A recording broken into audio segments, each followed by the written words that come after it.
Cela signifie beaucoup, non seulement pour les talibans, mais pour le peuple afghan, qui est d'ores et déjà affamé et où plus de 10 millions de personnes à travers le pays sont déjà dans une situation critique.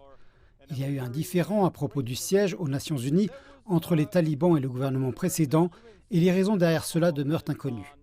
L'ancien représentant de l'Afghanistan aux Nations Unies a décliné de s'exprimer lors de l'Assemblée générale de l'ONU. Je discutais avec Swahil Shaheen, qui a été nommé par les talibans et est l'actuel porte-parole du ministère des Affaires étrangères du gouvernement intérimaire d'Afghanistan. Selon les médias, le nom de l'ancien représentant permanent de la précédente administration de Kaboul a été retiré de la liste des orateurs de l'Assemblée générale des Nations unies. C'est une mesure rationnelle et bonne. Nous nous en félicitons. Il ne pouvait pas représenter l'Afghanistan ni le peuple afghan.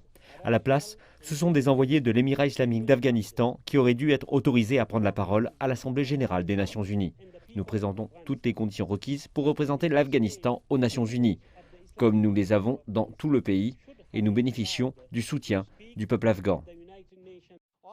D'un autre côté, si une quelconque décision procède de l'Assemblée générale des Nations unies, elle impactera directement le peuple afghan et le gouvernement intérimaire, qui est formé par les talibans. Cela fait maintenant plus d'un mois. Le financement international et la reconnaissance internationale interviendront à la fin de cette Assemblée générale des Nations unies.